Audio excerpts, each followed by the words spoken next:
Bismillahirrahmanirrahim. Assalamu alaikum. The topic of the day is research. Research is activity of solving problems which leads new knowledge using method of inquiry. In other words, we define research systematic investigation to increase knowledge or understanding. There are three major types of research by purpose. First, basic research. Second, applied research. Third, action research. Now we will discuss the steps of research. First of all, we will select the topic on which we do research.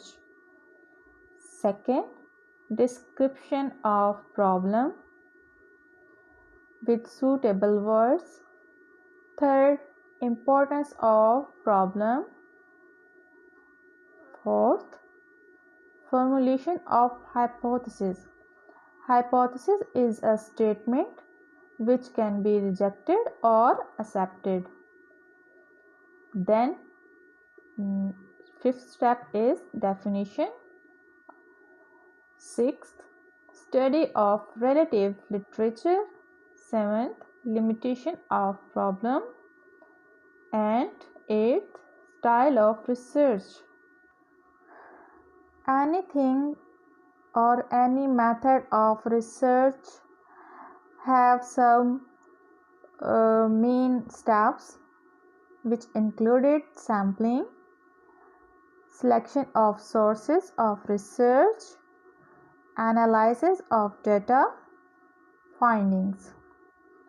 Sampling means a group taken from a population which represents the whole population. Second is selection of sources of research. Sources mean which method we use to collect the data, like survey, interviews, case studies, etc. etc. Analysis of data which collected by the sources of research will be analysis, and finally the result will be concluded, and that the hypothesis is rejected or accepted. Hope the topic of research and the types of research and how the research is happen is clarified. Thank you. Allah Hafiz.